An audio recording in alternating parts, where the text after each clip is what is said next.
শুরুটা ছিল এক রাতে। রাত তখন প্রায় 2:30। চারদিক নিস্তব্ধ। গ্রামের শেষ প্রান্তে পুরনো একটি কবরস্থান, অনেক পুরনো, অনেকের গল্পে অভিশপ্ত। সেই কবরস্থানের পাশে ছিল মনু মিয়ার পুরনো টিনের বাড়ি। কেউ সেখানে থাকতে চায় না, কিন্তু মনু মিয়া ছিলেন একরকম। ভূত টুত কিছুই নেই, এইসব মানুষের ভয়ে বানানো, এই বলে তিনি সেখানেই থাকতেন।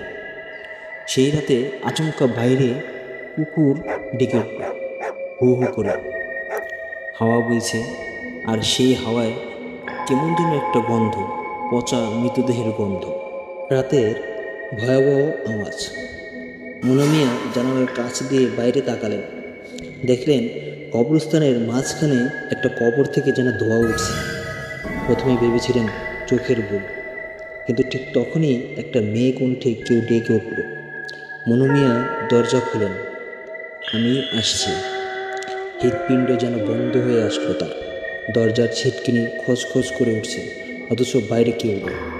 তিনি ছিটকিনি আটকে বালিশে মুখ গুজে ঘুমানোর চেষ্টা করলেন, কিন্তু কণ্ঠ স্বরটা আবার আসলো। আমি তো উঠেছি কবর থেকে, তুমি তো বলছিলা ভূত নাই। কবরস্থানের ইতিহাস। এই কবরস্থান সম্পর্কে গ্রামের মানুষ বলে, এখানকার এক কবর কখনো শুকায় না। বর্ষা বা গ্রীষ্ম কবরটা সবসময় ভেজা, যেন কারো কান্নায় প্লাবিত। কিছু বছর আগে গ্রামের এক মেয়ে রুকসানা আত্মহত্যা করেছিল। তাকে কেউ ভালোবাসেনি। বিয়ের দিন বর পালিয়েছিল, মানসিক ভারসাম্য হারিয়ে গলায় দড়ি দিয়েছিল। তার লাশ যখন কবরে শোয়ানো হয়, তখন তার চোখ ছিল খোলা ও ক্রন্দনরত।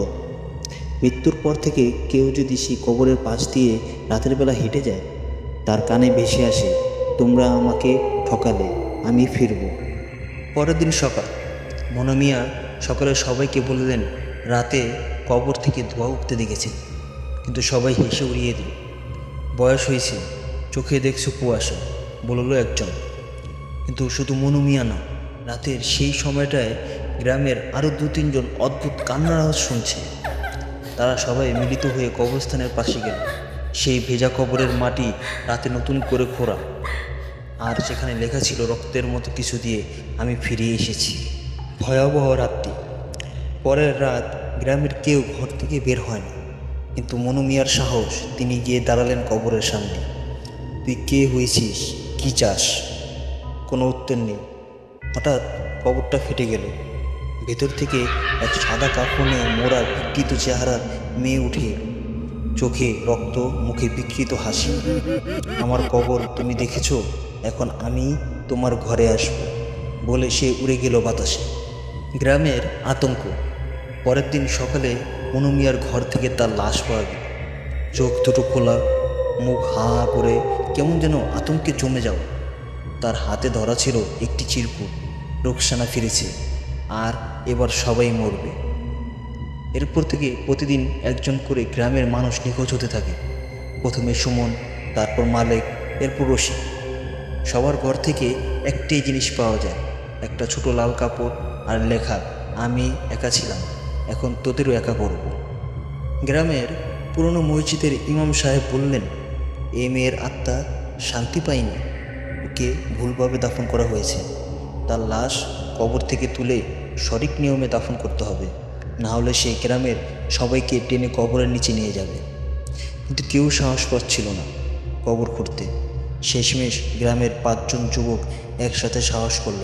রাত 12টার পর তারা গেল সেই কবর খুঁড়তে। কবরের ভেতর। কবর খোঁড়ার পর দেখা গেল রুকসানার লাশ নেই।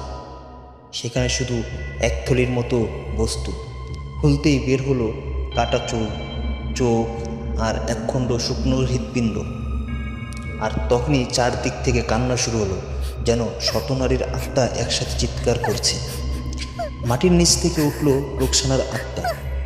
এবার সে আর শুধু একটা ছায়া না, সে ছিল বিকৃত, ভয়ঙ্কর, উড়ে বেড়ানো এক দানবী।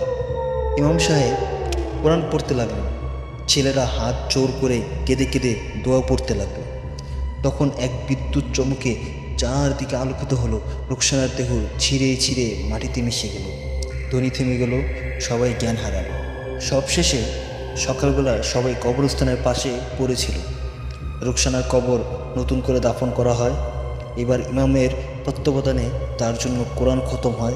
গ্রামের ভয়াল রাতগুলো শেষে আসে শান্তি। কিন্তু আজও মাঝে মাঝে কেউ যদি ভোর রাতে সেই কবরের পাশে দাঁড়ায়, শোনা যায় চাপা কান্না, আমি একা ছিলাম, আর কেউ যেন এমন না হয়।